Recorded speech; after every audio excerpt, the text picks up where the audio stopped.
એક ટાઈમની પછી એમને ભોજન, પછી એમને નાહવાની વ્યવસ્થા.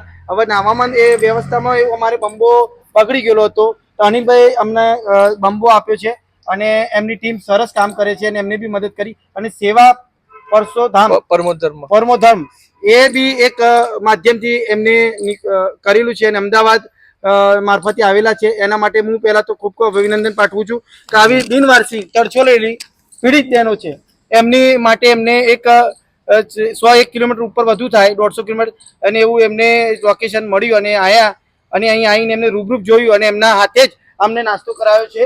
અને આ બધી બહેનો હાલ નાસ્તો કરે છે અને હાલ નાસ્તો કરે છે. આ 70 વાર 80 વાર 90 વાર અને પથારી વસ્તુ બી બહેનો છે જે બિલકુલ ચાલી શકતા નથી. એવી પણ સુવિધાઓ ચાલુ છે સંસ્થામાં કે જેથી એ લોકો સંડાસ, બાથરૂમ, પાણી તમામ સુવિધાઓ પલંગના અંદર રહીને જ કરી શકે છે.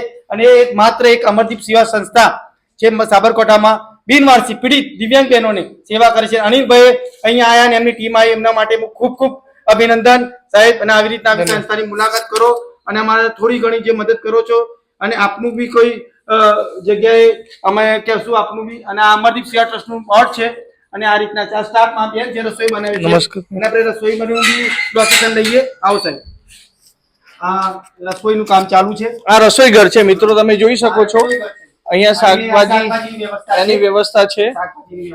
એટલે આ ઓક્સિજન ઉપર ચાલે છે આ સંસ્થા. એને કોઈ મોટી આવક કે એવું કઈ નથી. અહીંયા જોઈ શકો છો તમે. આ દૂધ ને આનું બી લેવા જેવું છે. દૂધ છે એમાં, હાલો આ દૂધ, છાશ છે. અહીંયા જમવાનું બને છે. બરાબર છે.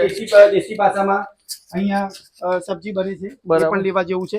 આ ચૂલા પર બને છે હાલ. આ રીતની વ્યવસ્થા છે. આ બી આવો સાહેબ, અહીંયા આવો બેન, આ બજાવો, જલ્દી આવો, જલ્દી આવો બેન. અહીંયા રોટલી બનાવો, ખાલી બનાવો રોટલી.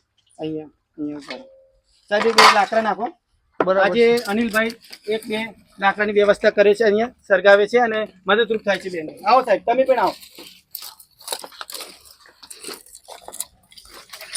એટલે મિત્રો કેવું છે, દાળ ઢોકળી બને છે.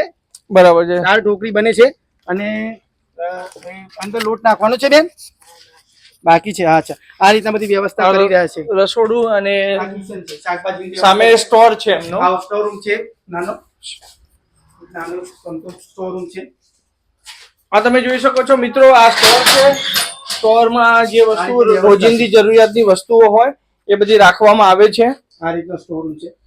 આ સંસ્થાને એવી કોઈ મોટી આવક નથી, કોઈ મોટા દાતાઓ નથી મળતા, પણ એક અમારા માધ્યમથી એમ તમને એક નાની એક મુહિમ અમે તમને આપીએ છીએ કે જે આ સંસ્થા ખરેખર મનુષ્ય જીવન મળ્યું છે અને આ જીવનનો ફેરો સફર કરવો હોય તમારે.